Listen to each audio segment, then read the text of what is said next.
since Toxic's trailer was launched, social media is literally flooded with roasting, trolling, memes, and people are making fun of the Toxic, especially Yash, his acting style, his masculinity, his hairstyle, and his the way he delivers dialogue and a movie theme. मुझसे नफरत करते हैं। मतलब इतना ज्यादा roasting trolling हो रहा है, मतलब जिसकी कोई लिमिट नहीं है। प्रॉब्लम ये है कि जो फिल्मों का रिव्यू करने वाले लोग हैं, इनको रोस्टिंग ट्रोलिंग और अब्यूजमेंट से ही व्यूज आते हैं।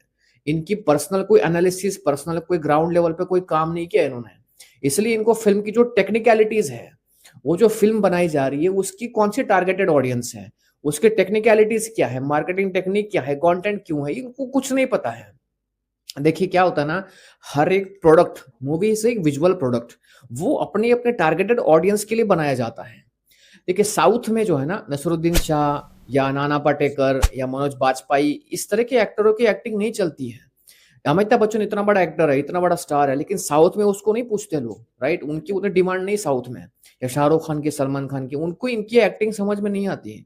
साउथ के जो लोग हैं ना, उनको उनके बीच का जो रूटेड एक्टर है, उनके रूटेड का आदमी है, उनको वैसी एक्टिंग पसंद है। तो ये जो मूवी है, ये प्राइमरीली साउथ के लोगों को टारगेट करके बनाई गई है। इसलिए आपको साउथ की मूवीज में आपको नेचुरल एक्टिंग कम देखने को मिलती है, और मास एंटरटेनमेंट, जहां पे जिसको ये पैन इंडिया भी बोलते हैं, वहां पे थोड़ी सी theatrical over the top acting होती है। Over the top action, over the top dialogue बाजी to impress people, specially south people. और जो नॉर्थ इंडिया के लोग हैं, वो उनके लिए ऑप्शनल हैं। तो first thing you need to keep in mind that this movie is targeted more firstly for south people, not north और out of India people. Okay, वो डबिंग करके रिलीज करते हैं, that is different part. Next point, इस movie के बारे में लोगों ने सिर्फ झुनझुने रोस्टिंग ट्रोलिंग की है। उन्होंने इसकी जो टेक्निकलिटीज हैं, सिनेमाटोग्राफी हो गया, कलर पैलेट हो गया, उसका कैमरा वर्क हो गया, प्रोडक्शन डिजाइन हो गया, डायरेक्शन, कुछ नहीं पता है, इसके बारे में किसी ने कुछ बात नहीं की है। तो आज हम शॉर्टली में जो एक्चुअल टेक्निकलिटीज है, इन्होंने जिसपे काम किया है, वो एक्चुअल में काबिले तारीफ है।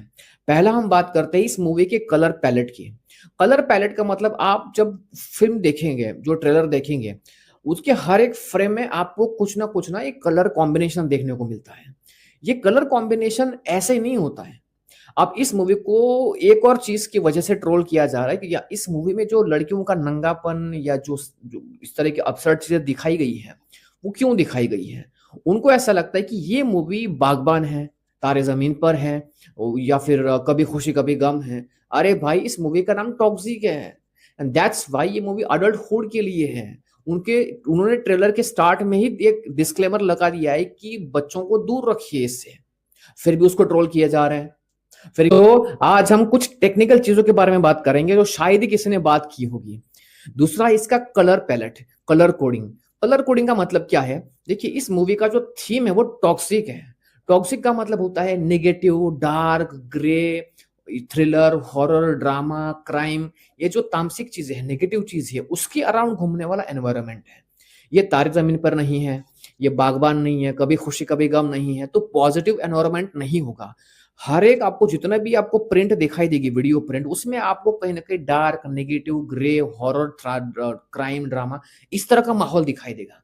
तो हर एक वीडियो फुटेज में ये माहौल क्रिएट करने के लिए जो जो प्रोब्स इस्तेमाल की है, जो लाइटिंग इस्तेमाल की है, जो जो कपड़े इस्तेमाल किए हैं, जो जो मेकअप इस्तेमाल किया है, जो प्रोब्स, या अगर वहां पे छोटी से छोटी चीज भी कहीं ऐड की गई है वीडियो प्रिंट में, फुटेज में, तो उसका मतलब क्या है, उसका मैसेज कन्वे होना चाहिए। इसलिए एक्टर स्टार्ट आने से पहले ही अगर सिर्फ स्लो मोशन में भी कुछ दिखाया जा रहा है, तो वो भी मैसेज कन्वे करता है कि यहाँ पे कुछ अभी होने वाला है, राइट? लेकिन जो होगा वो निगेटिव होगा, क्योंकि मूवी का नाम टॉक्सिक है। दूसरी चीज हम बात करेंगे कलर पैलेट। पूरा ट्रेलर देखने के बाद मैंने एक चीज नोटिस की है कि पूरे ट्रेलर में ना, इसमें इन्होंने क्या किया है, प्रोडक्शन डिजाइन ने, स्पेशली कलरिस्ट ने, एक ना कलर कोड सेम रिपीट किया है, जो एक डार्क मैसेज कन्वे करता है। वो है डार्क रेड, गोल्ड और ब्लैक। आप देखेंगे जितने भी क्राइम ड्रामा वाली मूवी है ना, वो अंधेरे में शूट की गई है। वहां का माहौल, वहां की लाइटिंग थोड़ी सी डल है, ताकि पता चलता है कि यार कुछ ना कुछ बुरा होने वाला है। प्लस बैकग्राउंड म्यूजिक है, राइट? तो माहौल क्रिएट किया जा रहा है। डीप रेड का मतलब होता है यहाँ पे ना कुछ क्राइम, हॉरर, थ्रिलर होने वाला है। अगर कोई आदमी या सपोज खड़ा रह के बोल रहा है और ऊपर रेड स्पॉटलाइट है, तो उससे क्या होता है ना, वो एक निगेटिव माहौल क्रिएट हो जाता है। एक थ्रिलर, एक ड्रामेटिकल, है ना, एक माहौल, हॉरर माहौल क्रिएट हो जाता है। तो ये नेगेटिव माहौल के लिए इस रेड कलर कोड ने अच्छा कंट्रीब्यूशन दिया है। दूसरा, जितने भी बड़े-बड़े अमीर लोग हैं, जो पावरफुल लोग हैं, पावर हंग्री लोग हैं, उसको ना सोना पहनना बहुत पसंद है। सोने में इन्वेस्ट करना पसंद है। उनके घरों में चीज़ें सोने की होती है, सोने का चम्मच, सोने की थाली, सोने के सारे लॉकेट-बिकेट। तो जो गोल्ड इस्तेमाल किया गया है ना, वो एक पावरफुल ग्रेडी आदमी को दर्शाने के लिए इस्तेमाल किया है, राइट? अब हर एक चीज़ में आप ये कलर कोडिंग मतलब वो माहौल क्रिएट करने में एक छोटा-सा कंट्रीब्यूशन है। अगर वो निकाल देंगे और कुछ और इस्तेमाल करेंगे, तो वो क्या होता है ना, कॉन्ट्रास्ट क्रिएट हो जाएगा। वो एक मतलब मिसफिट लगेगा सीन के अंदर। थी सीन मूवी का जो थीम है, उसमें मिसफिट ना लगे, इसलिए इन्होंने पूरा स्टडी करके इस तरह की बहुत सारी फ़िल्में देखी होंगी इन्होंने और बाद में कलर कोडिंग चूज़ किया है। तो गोल्ड जो है ना, वो पावर हंग्री और ग्रीडी लोगों को दर्शाने के लिए इस्तेमाल किया है। Next we have dark black. जितने भी आप जैसे कि आपने फ़िल्म देखी होगी बैटमैन, जब भी कोई फाइट सीन होता है रात में, तो वो डार्क दिखाया गया है। अगर वो पूरा का पूरा दिन में माहौल दिखाई देगा ना, तो वो मैसेज कन्वे नहीं होगा, जो वो दिखाना चाहते हैं। तो डार्क क्राइम को कन्विंस करने के लिए इन्होंने एक ब्लैक इस्तेमाल किया है। आप जहाँ पे कहीं पे फ्यूनरल सीन है, फाइट सीन है, तो आपको वो वहाँ का लाइटिंग डल दिखेगा, ताकि अगर डल दिखेगा तो आपको उसका जो डर है, वो डर पैदा होना चाहिए। वो एक नेगेटिव वाइब पैदा होनी चाहिए। जितने भी वीडियो प्रिंट में है ना, इसमें हालाँकि और भी कलर इस्तेमाल किए हैं, बट रिपीट कौन से 3 को किया है? ये 3 को, रेड, ब्लैक और गोल्ड को। तो ये जो डायरेक्टर ने एक ही कलर पैलेट इस्तेमाल किया है थ्रू आउट, इससे मूवी की आइडेंटिटी क्लियर होती है। मतलब अगर कोई एक्टर सीन में नहीं भी है, सिर्फ एक एम्प्टी फ्रेम दिखाई जा रही है, तब भी लोगों को कन्विंस हो जाती है कि अभी कुछ होने वाला है। लेकिन क्या होगा? वो कुछ ना कुछ बुरा होगा, नेगेटिव होगा। दूसरा है प्रोडक्शन डिजाइन, आर्ट डिपार्टमेंट। आपको फुटेज में जितने भी कुछ प्रोप्स दिखाई दे रहे हैं, ऑब्जेक्ट्स दिखाई दे रहे हैं, जैसे कि फर्नीचर, पेंटिंग, है ना? अगर टेबल पे कोई शराब की बोतलें रखी हैं, ग्लास रखा है, उसका क्लोज़अप लिया गया है, तो वो ग्लास कौन से टाइप का है, राइट? प्लेन है या कहीं व्रिंकल वाला है, कहीं है ना ब्लर वाला है, किस वो हर एक चीज़ को मतलब अगर उससे जो मैसेज कन्वे होगा, ये पूरा माहौल इस तरह का ग्लास कोई इस्तेमाल करता है क्या? सिगरेट पी जा रही है तो वो नॉर्मल सिगरेट है कि सिगार है? कैप हो गई, चेहरे का मेकअप हो गया, है ना? हर एक चीज़, दाढ़ी हो गई, कपड़े हो गए, उनका कलर, उन क कपड़ों पे पड़ने वाली लाइट, फर्नीचर है, पेंटिंग है, तो पेंटिंग पे कौन-सी टाइप की पेंटिंग है। वो हर एक चीज़ को प्रॉपर स्टडी करके फ़िल्म का जो माहौल है, उसको स्टडी करने के बाद इस्तेमाल किया गया। ऐसे कुछ भी इस्तेमाल नहीं किया है। अगर कोई और चीज़ इस्तेमाल करेंगे ना, तो आपका ध्यान भटक जाएगा। कंप्लीटली वो सारे ऑब्जेक्ट, सारा लाइटिंग सब परफेक्टली ब्लेंड हो चुका है।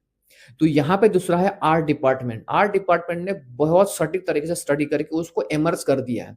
इसलिए आपका ध्यान जो है ना, इस तरह के स्मॉल-स्मॉल चीज़ों पे नहीं जाता है, क्योंकि वो पूरी चीज़ें ब्लेंड हो चुकी है, प्रॉपर्ली मर्ज हो चुकी है, राइट? वो माहौल क्रिएट हो चुका है नेगेटिविटी का। इसलिए आपको इस मूवी में ना यश के बहुत सारे सिनेमैटिक लुक्स दिखाई देंगे।